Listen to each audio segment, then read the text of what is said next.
Ok, alors, c'est bien ce que vous faites, donc là, hormis ce genre de choses-là, ne suggérez pas de choses négatives. Pourquoi? Parce que vous êtes une figure d'autorité. Vous verrez que dans les rapports de Cialdini, à partir du moment où on est une figure d'autorité, on a un levier supplémentaire pour manipuler les gens. Excusez-moi, le terme manipulation ne me plaît pas, mais pour influencer positivement les gens. Bref, le bienveillant. Le bienveillant, j'y crois pas. Non, faut vraiment penser à ça. À partir du moment où on devient une figure d'autorité, c'est d'ailleurs une manière dont on utilise beaucoup en hypnose et dans les thérapies brèves. On prend souvent le rapport à quelqu'un d'autre. Milton Erickson a dit que. Donc, si Milton Erickson il l'a dit, moi, petit punk, ça valide ce que je vais dire après. Même si Milton l'a jamais dit, je m'en fous. Vous derrière, vous pensez qu'il l'a dit. Si je vous dis que Freud a dit que. Et tu me regardes, tu fais mais non, Freud il a jamais dit ça, t'en sais rien, c'était dans un bouquin que t'as peut-être même pas lu. T'en sais rien. Mais tu vas pas remettre. À moins que tu aies une mémoire de ouf. J'ai connu Freud. C'est ça. À moins que tu aies une mémoire de folie, tu peux pas. Donc tu prends ça comme référent, et vu que c'est le référent majeur d'une discipline, tu fermes ta bouche quoi. Donc ça c'est hyper important, tu deviens ce référent-là. Et si tu deviens ce référent-là, tu deviens la vérité pour la personne, en tout cas de manière éphémère, par rapport à cette discipline-là. Ouais, mais c'est là que pour moi, ça devient important d'être... de dire la vérité. Ouais, mais lui, il en a rien à faire. Lui, ce qu'il veut, c'est être rassuré. Il te demande pas la vérité. Si les gens voulaient la vérité, ça se saurait. Les gens, ils veulent être bien, ils veulent être heureux, ils veulent être rassurés. Ils veulent pas de vérité. Sinon, notre monde, il serait pas... c'est parce que moi, j'ai une quête de vérité que j'ai ce sentiment de... je sais pas. Ouais, mais si on t'a jamais dit que tu oublierais quelque chose, est-ce que ta quête de vérité, elle sera erronée? Non, c'est juste que t'as pas l'information. À partir du moment où t'as pas l'information, tu peux pas savoir si t'es dans le vrai ou dans le faux, étant donné que t'as une information. Mais l'information est juste une partie d'information. Donc tu ne sais jamais si t'es dans la vérité. Oui. Parce que je pense que toi, t'as une quête de vérité, mais ça veut pas dire que le mec en face de c'est ça qu'il faudrait dissocier. En fait, ce qui est chaud dans cette histoire et dans l'accompagnement en règle générale, c'est d'éviter de projeter que l'autre fonctionne comme nous. Bah moi je fais ça tout le temps. Ouais, mais là justement J'essaye de me mettre à la place des gens et mais tu peux pas. Tu peux pas te mettre à la place des gens. C'est pour ça que s'il a des questions, tu lui réponds. Si tu dis est-ce que c'est bon pour vous, il te valide, c'est bon pour lui. Tu n'as pas à présupposer. On va revenir sur les accords Toltec après parce que c'est essentiel. C'est essentiel. Il faut qu'en fait, tu penses que là, tu vas prendre une posture de praticien en hypnose.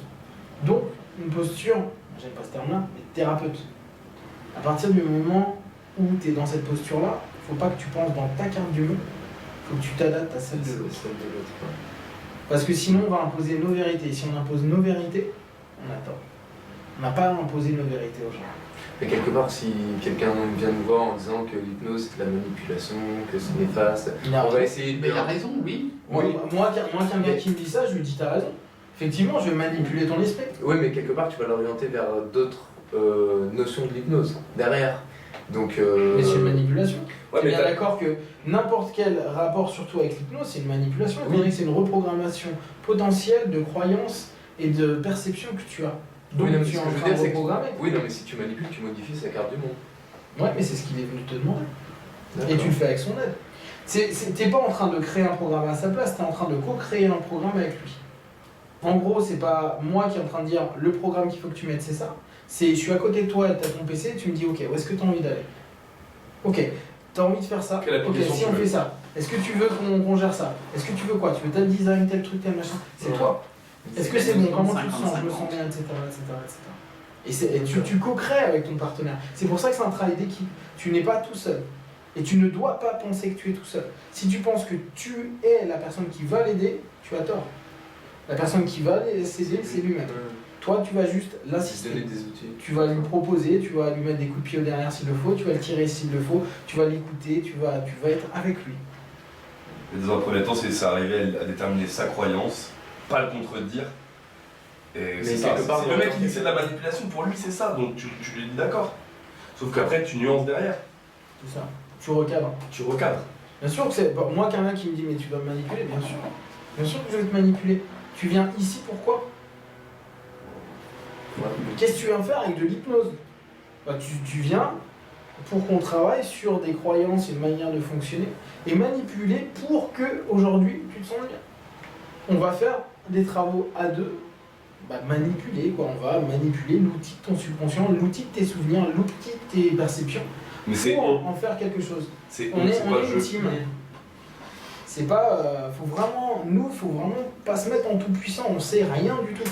Et c'est pour ça qu'on le check tout le temps. Ah, j'ai l'impression que tu. Non. Pose la question. Tu poses la question si tu as l'impression. C'est pas ok, ouais, il est comme ça, donc ça veut dire que. Non, mais lui, il veut savoir toute la vérité. Il s'en branle. Lui, il veut juste être bien. Donc ta vérité, il s'en fout. Et si tu poses la question, est-ce que tu te sens bien vis-à-vis de ce que je viens de t'expliquer? Oui, non. Est-ce qu'il y a des points d'ombre? Ouais, je me demande si. Et là, on commence on donne du feedback. Ok, et là, est-ce que c'est plus clair? Est-ce que tu as d'autres questions? Nous, on doit poser des questions. D'accord. Et on oriente, après on propose des réponses à nos partenaires. Ouais. Et après, qu'il accepte à partir du moment où tu vois qu'il n'y a plus de peur et qu'il fait c'est bon, moi ça me va. Parce que me disait Nico, il fait moi, mes clients, ils n'ont pas peur de ça. Ils ont peur par contre de ne pas tomber en hypnose, ils ont peur de pas telle ou telle chose. Donc par rapport à ça, on reprend un module qui est très simple, l'hypnose est naturelle. Donc on ne dort pas et l'hypnose est naturelle. Et on est en hypnose plusieurs fois tout seul dans la journée. Exactement. C'est ça. Et c'est ce qu'on appelle des délits hypnosistes, c'est vraiment, on se met tout seul en transe. Donc, on a plein de façons. Quand on parle avec quelqu'un, qu'on a les yeux dans le vague, on est en transe. Le coup de highway trance, c'est vraiment le truc. Tu roules, tu fais des kilomètres, tu te rends pas compte que tu as fait tant de bornes et que tu es déjà chez toi. Ou si tu veux être plus précis, tu t'as jamais fait attention au nombre de fois que tu as freiné pour arriver chez toi. Tu l'as fait de manière subconsciente. Tu étais en train de penser à autre chose, tu étais peut-être même au téléphone, en train de parler avec quelqu'un, et pourtant tu es arrivé chez toi, tu étais en transe. Alors, oui, donc je suis dissocié. Tu peux être dissocié, c'est une manière de. Il y en a, ils sont extrêmement associés. N'allez jamais à l'encontre. Vous faites vraiment une notion d'harmonisation. Il y en a, oui, leur croyance c'est on est dissocié, il y en a, c'est on est associé. Il y en a, je suis là, il y en a, je suis pas là. Très bien. Quelqu'un te dit, ouais, mais moi j'ai peur d'eux.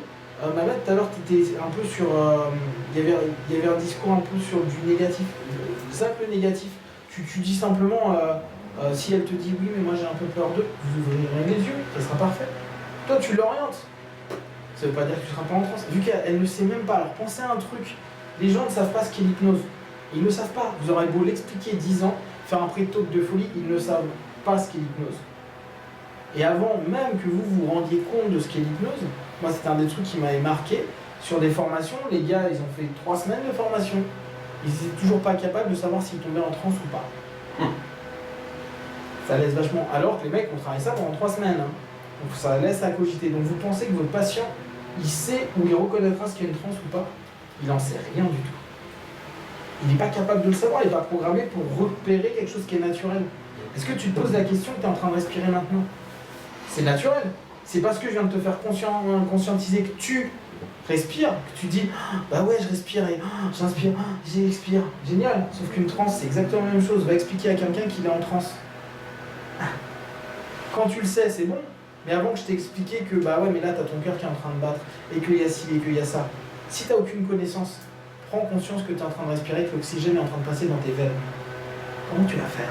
Tu peux pas. Tu dois d'abord apprendre et après peut-être tu vas ressentir des choses. Des vibrations, des palpitations, des choses. C'est la même chose avec l'hypnose. C'est naturel. Va expliquer quelque chose de naturel à quelqu'un, c'est très compliqué. Donc accepter le fait que lui ne sache pas et ne puisse pas savoir. En tout cas au départ. Et après, son retour d'expérience sera sa manière à lui et sa manière unique à lui de vivre une transe. C'est pour ça que quand j'entends des gens qui disent « Ouais, mais moi en transe, je vis ça, ça, ça. » Mais tu es toi. Ton voisin, ton ami, ton pote, ton patient, il ne verra pas ça pareil, étant donné que chacun aura une transe différente. Et ce qui est extraordinaire avec les trans, c'est que plus la personne va faire confiance, plus vous allez la voir, plus elle se laissera partir loin, et plus sa transe sera différente. Et il y en a vraiment qui disent « Ah, c'était différent. C'était pas pareil. J'ai pas vécu la même chose. » Pour ceux qui ont regardé les ultras, vous avez vu les feedbacks, comment ils se ressemblent, mais en fait c'est quand même super différent. Ouais. Et ils ont vécu potentiellement la même expérience. Et c'est potentiellement. Et c'est ça qui est génial. Donc, tu vas créer ta carte du monde à partir de la première séance. Oui, je suis bien parti, je suis pas parti, ça m'a plu, ça me va plus. Donc, ok. Qu'importe. Pensez bien à dire, et moi ça je le dis beaucoup en pré-talk, ce que tu vas vivre là, c'est ce que tu es capable de vivre aujourd'hui. Ça paraît rien. Mais les personnes, elles viennent dans un état psychique, émotionnel, à un moment T. Elles te connaissent pas, elles ont eu vent de toi à dire ah bah oui mais il fait des trucs en main, ah il est bizarre, moi quand je reçois quelqu'un avec ma casquette retournée, t'imagines bien que sa tronche est comme ça. J'ai une dame la dernière fois qui fait ah moi je m'attendais pas à vous comme ça, je vous ai dit d'aller sur mon site internet non? Oui mais j'ai pas eu le temps. C'est pour ça que vous êtes étonné. Et tu sais, c'est une dame d'une 60aine d'années qui donc c'était super marrant, la séance elle s'est super bien passée. Puis à la fin elle me dit ah ouais vous êtes rigolo comme thérapeute et tout. Bah ouais, mais c'est pour ça que j'ai dit aux gens allez sur mon site internet. Parce que quand tu vas voir moi je suis comme sur mon site internet, hein. Je vais pas me mettre en costard et les recevoir. Non, j'ai envie d'avoir ma casquette aujourd'hui, j'ai ma casquette. Bah ouais, sur le PNL, t'es en costard. Ah mais la PNL c'est pas la même chose. Ah oui, ouais. Tu dois te présenter différemment. C'est pas la même chose. La casquette, ça. Comment ça m'a saoulé Oh là là. Et tu vois d'ailleurs, tu regardes les premières vidéos, j'ai l'épaule qui est hyper haute.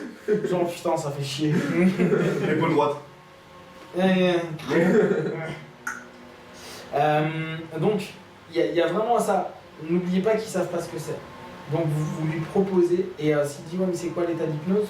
Par exemple, hein, vous allez le vivre, vous me direz ce que vous ressentez. Laissez-les libres, n'imposez pas vos choses. T'as envie de vivre les yeux ouverts, t'as envie d'être tendu, tu fais. Oui, mais moi, je me détends pas facilement. C'est pas un problème, reste tendu. Il n'y a pas de souci. Ne vous opposez pas, sa transe sera la sienne. En lui disant, mais tu vas la vivre, mais à ta manière. Si à un moment t'as envie de te lâcher, tu te lâcheras. Si à un moment t'as envie d'être solide, tu seras solide. Donc, ramenez ça tout le temps sur une notion, c'est naturel. Moi, ce que j'aime beaucoup aussi, c'est dire, c'est l'imagination. L'hypnose, c'est l'imagination. Est-ce que tu as de l'imagination? Alors, il y en a qui font ouf, bouf. Vous, alors après, moi, toujours la même chose, je dis, pensez à, moi j'adore les martiens, mais pensez à un martien qui fait du skateboard avec une casquette à l'envers, tout le monde l'aura perçu.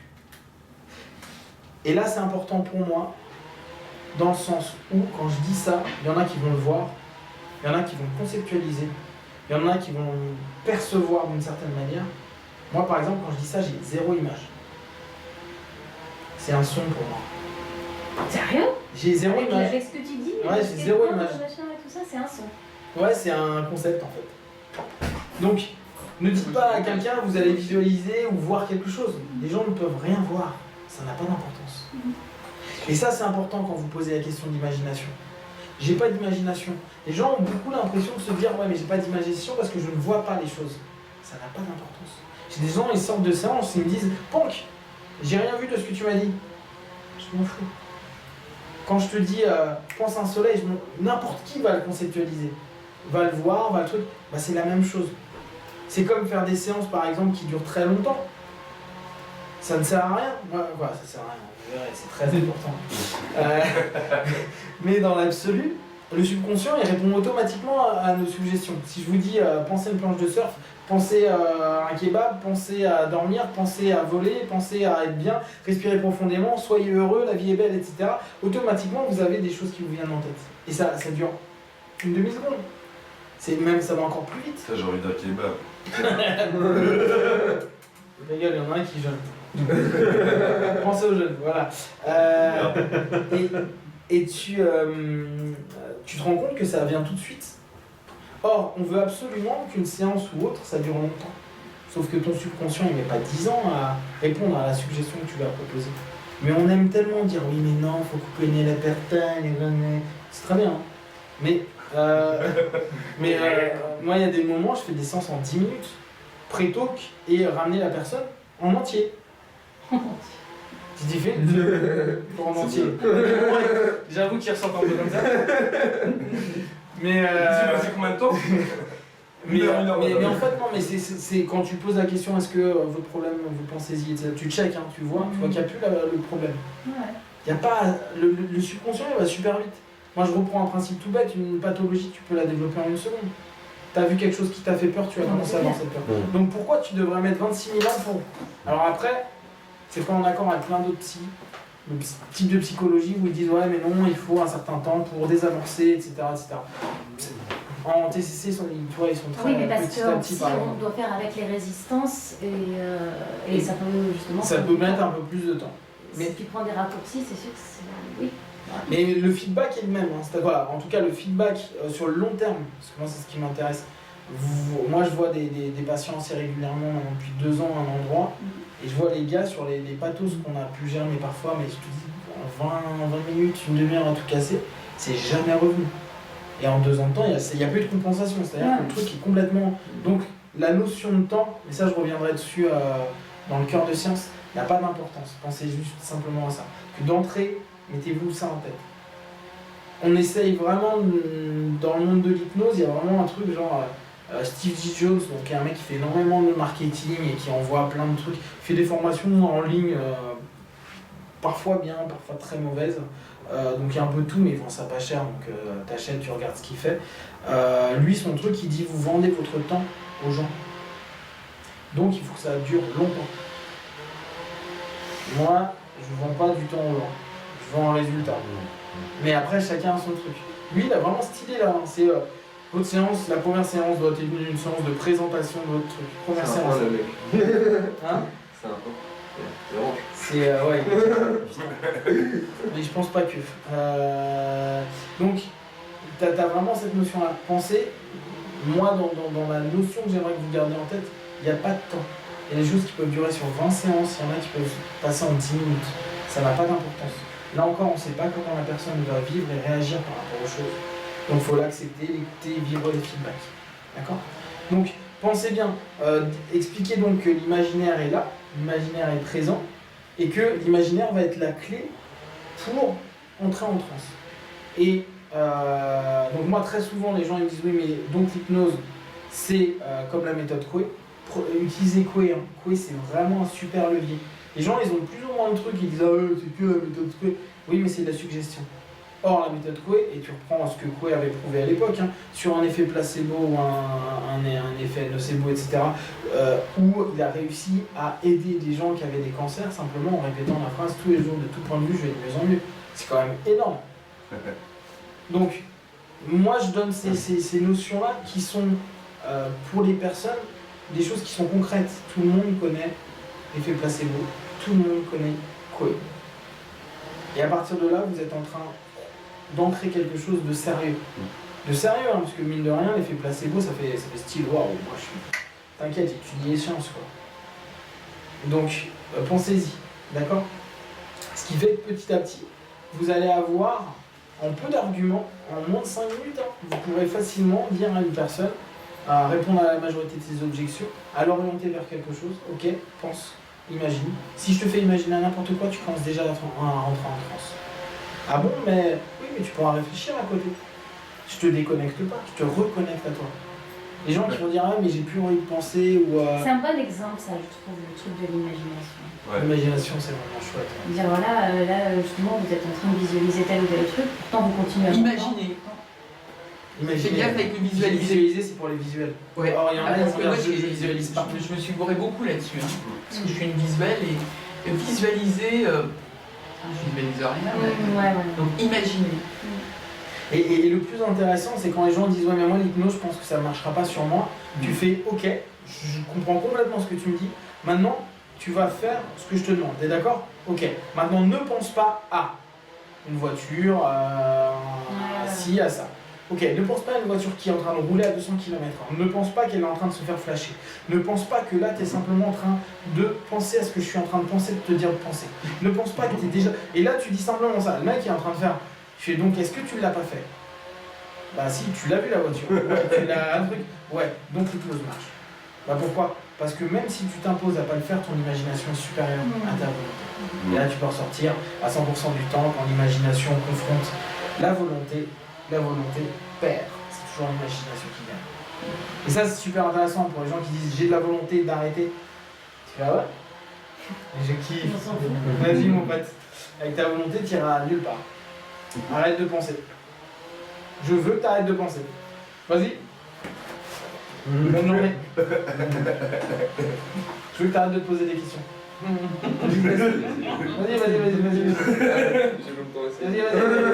Impose-toi. pense que tu essayes de penser, d'arrêter de penser à penser. D'accord ? Vas-y. Je vais bien répondre. Et donc, tu peux vraiment faire énormément. D'accord ? Ce qu'on va faire, c'est qu'on va revenir. Donc, le préto, vous allez le refaire après. Là, je vous laisse un petit peu manger ça. On fera la pause après, mais je veux revenir sur les accords Toltec. Yes. Donc c'est juste rapide, mais je trouve que les accords Toltec pour un thérapeute, ouais. Juste avant que tu parles plus de l'histoire de... Lequel ? Bah non, mais de toute l'hypnose et comment on avait pu faire, nous... à travers l'âge, qu'on avait... Moi je me rappelle la première journée, c'était plus théorique, on avait le prétol, c'était la deuxième journée, je sais pas si... Non. Tu fais plus le lien... T'inquiète. Ok. S'il y a une nouvelle... Ouais, non, mais j'ai vu que c'était différent déjà, je trouve. On va parler de l'historique du truc, mais Mais tu veux le répartir différemment. Très bien. Donc, ce qu'on va faire, c'est que moi je trouve que les accords Toltec, donc que votre parole soit impeccable, qu'il n'arrive, n'en faites pas une affaire perso, ne faites pas de présupposition, de supposition, faites toujours de votre mieux. C'est pour des thérapeutes, c'est vraiment un des principes, quoi, c'est vraiment fondamental. Et surtout, ne pas faire de présupposition en supposition. C'est-à-dire que par rapport à tout ce que vous allez vivre là, ne supposez pas ce que l'autre est en train de vivre, ou ce que l'autre est en train de travailler, ou ce que l'autre est en train de faire. Posez des questions. Je vais vous saouler avec les questions. Les questions, c'est avec des questions, tu résous tout. Si tu orientes les bonnes questions au bon moment, les gens prennent eux-mêmes conscience de plein de choses. C'est une super mise en transe. Hein. La question, c'est quelque chose qui permet aux gens de faire un focus interne, d'interrompre des patterns. Ça permet de détruire et de reconstituer d'autres patterns. Si tu enchaînes deux questions, tu peux casser un schéma mental qui fait que d'être répétitif à travers une question, et à travers une autre question, tu es en train de lui proposer à ce même schéma mental qui est en train de se répéter depuis des années, une alternative, sans même jamais lui avoir proposé la moindre suggestion. Et tu as une double rupture de pattern dans le truc. Donc la question, c'est, d'un point de vue thérapeutique, mais même d'un point de vue humain, c'est vraiment le truc le plus extraordinaire qu'on a. Seulement, on nous a appris à ne pas poser de questions. C'est beaucoup plus important que la réponse. La réponse, tu la trouveras toi-même. La question, je trouve que la beauté d'un bon thérapeute, c'est de trouver la question qui va faire que, à un moment donné, tu lui as interrompu quelque chose.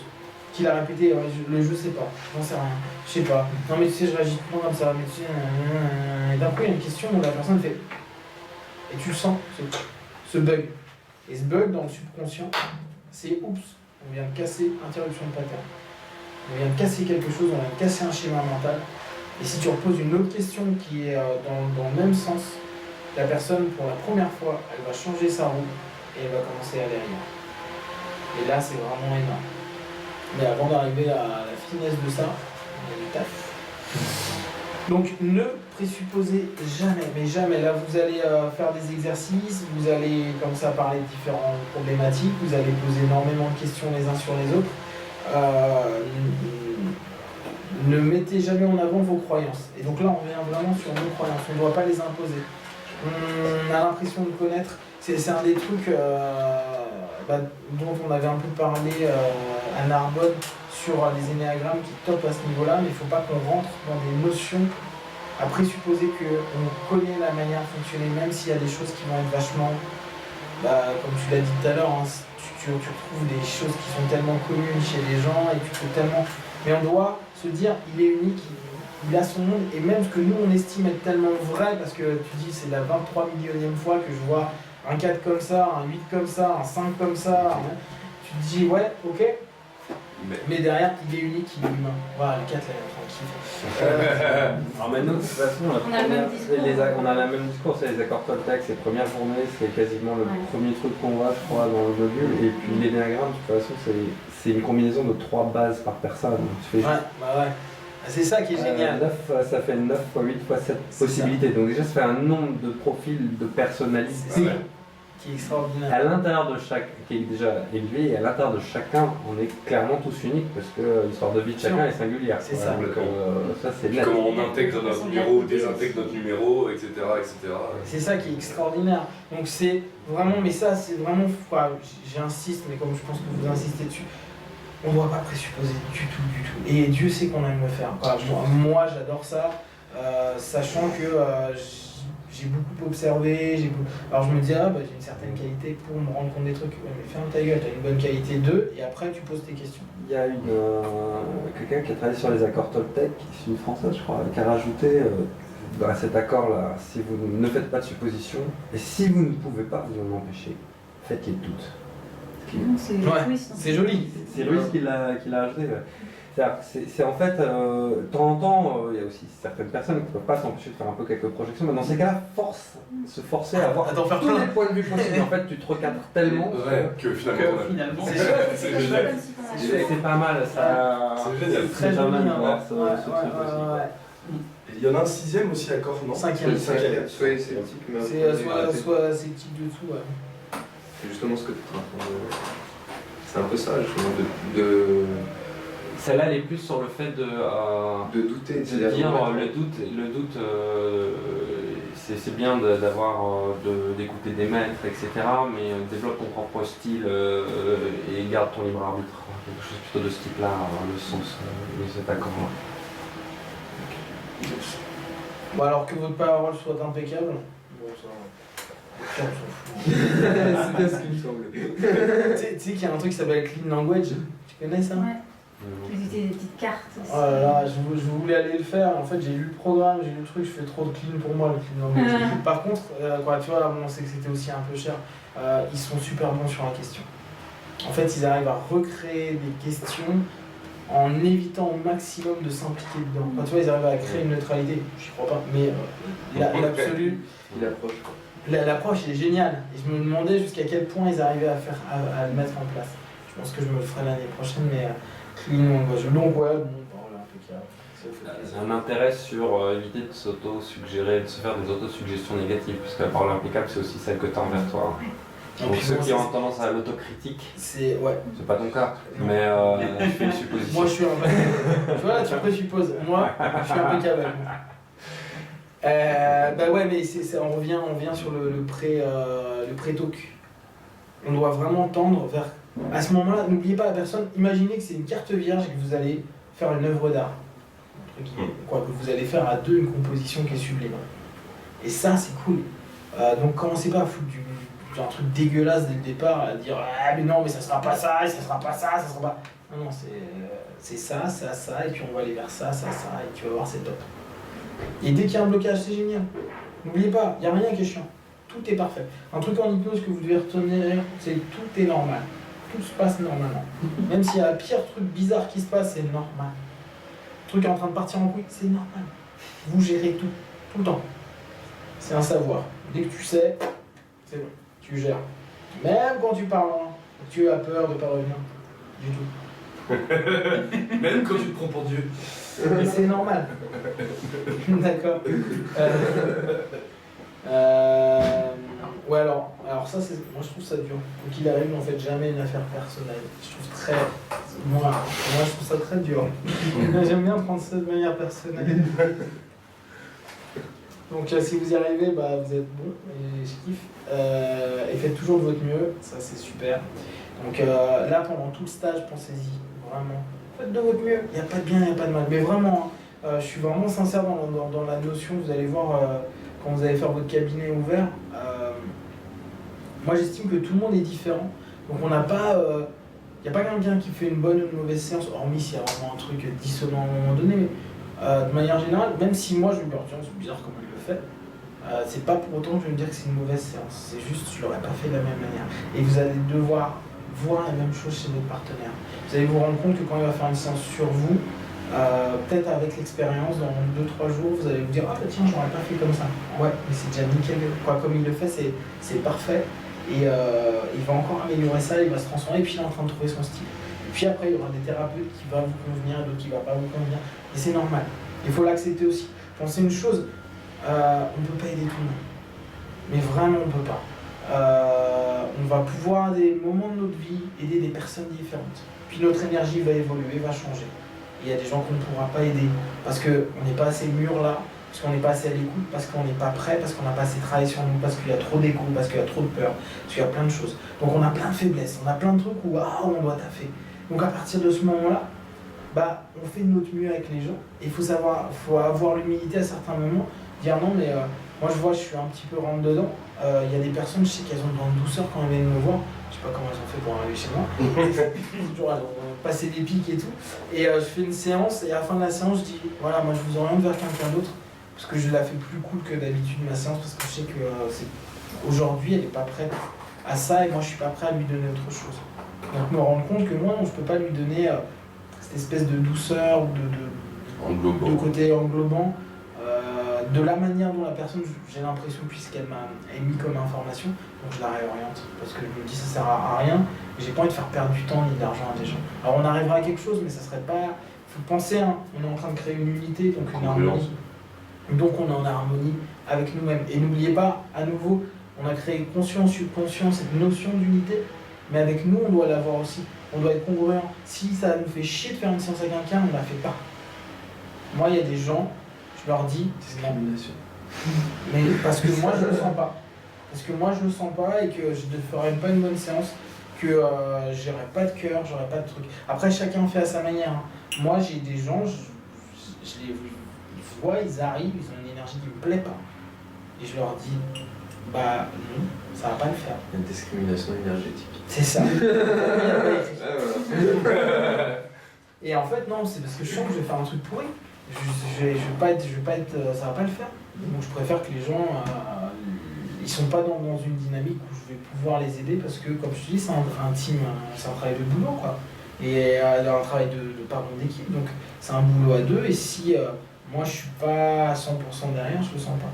Mais tu fais de ton mieux à chaque fois. Pour moi, hein. Après, chacun là avec sa perso et sa manière de fonctionner.